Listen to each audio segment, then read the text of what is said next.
Welcome friend आउ गोटे take video को आज आम देखा कि आप निज कंप्यूटर कि लैपटॉप रो स्क्रीन को किपर रेकर्ड करेंगे। आपड़ तो जानी थे बहुत सारा सॉफ्टवेयर आसते किंतु सेगुड़िक पेड थाए किंतु किसी लोग पेड सॉफ्टवेयर क्रैक कर यूज करती किंतु से जानी ना कि एथपाई बहुत बड़ डेटा थेफ्ट बा डाटा चोरी हबार चांस थाए। किंतु आज आम देखा कि आपन ओपन सोर्स फ्री और जेन्युइन सॉफ्टवेयर किपर यूज करी आपन निजर कंप्यूटर स्क्रीन टी को रेकॉर्ड करि पारिबे। तो आउ डेट न करी चलंतु स्टार्ट करी।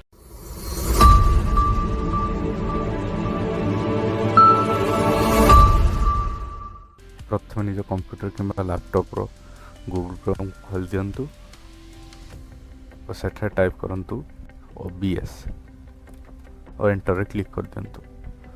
प्रथम आस्था link open broadcaster software click कर दियंतु और एठा देखंतु वेबसाइट टी खोली आइछि। देन एठा तीनटी ऑप्शन रहइबो। Then Windows Mac OS Linux जदि आपनकर ऑपरेटिंग सिस्टम मैक ओएस रे अछि किबा लिनक्स रे अछि देन एठा आपन क्लिक करि परबे। जेहेतु हमर विंडोज ऑपरेटिंग सिस्टम देन देखंतु एहा सपोर्टेड विंडोज 10 एंड विंडोज 11। आपन ऑपरेटिंग सिस्टम जदि विंडोज 10 किबा 11 अछि देन एहा सपोर्ट करलो। जदि विंडोज 7 अछि देन अपग्रेड कर दियंतु विंडोज 10 को। तो चलंतु डाउनलोड करबे। विंडोज रे क्लिक कर दियंतु।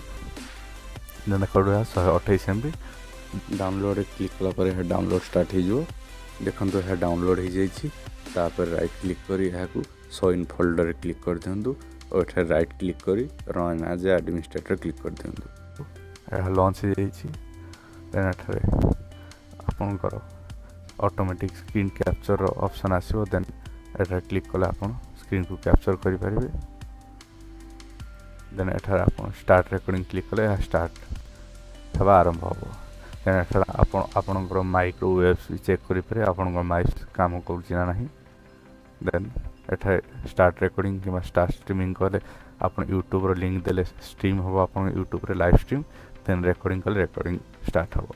देन आप रे डिटेल वीडियो जदि आपन तळे कमेंट करंतु मु आप रे किपर यूज करबी डिटेल वीडियो आनी।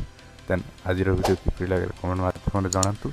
यदि वीडियो पसंद आसी लाइक करंतु और चैनल को सब्सक्राइब करंतु। धन्यवाद।